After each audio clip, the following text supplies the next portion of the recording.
Marriage થયા પછી મારી સાથે એ લોકોએ એમ કીધું, મને 2 મહિના સાડી મૂકી, પછી એ લોકોને ટોર્ચર કરી દીધી મને.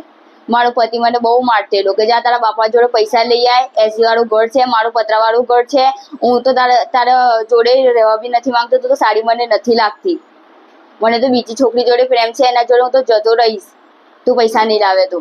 મને 10 લાખ જોઈએ છે તારા જોડે, તારા બાપાને કહી આય કે પૈસા લઈ આય ત્યાંથી, નકર હું તને નથી મૂકું. તો હાલ તો તમને મૂકીને ક્યાં જતા રહ્યા છે ને તમારી પાસેથી દાગીના કેટલા રૂપિયાના લઈ ગયેલા છે? મારા દાગીના 10 કે 15 લાખના હશે. મારા 5 તોલાનું સેટ છે, એક સોનાની ચેન છે, એક વીંટી છે, નાખેણમાં કાંટી છે, બે મોટી મોટી બાજુઓ છે પહેરવાની, પાયલ છે, અંગૂઠીઓ છે મારી, ને દુબઈ જતા રહ્યા અબુધાબીમાં લગ્ન માટે કે હું બીજાના જોડે સારી કરી લઈશ. હવે તમે સરકારશ્રી પાસે ને તંત્ર પાસે શું તમારી માંગણી છે?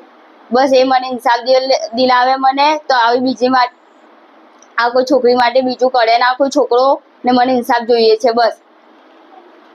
125 મારા ફાધરે દાખલ કરી છે.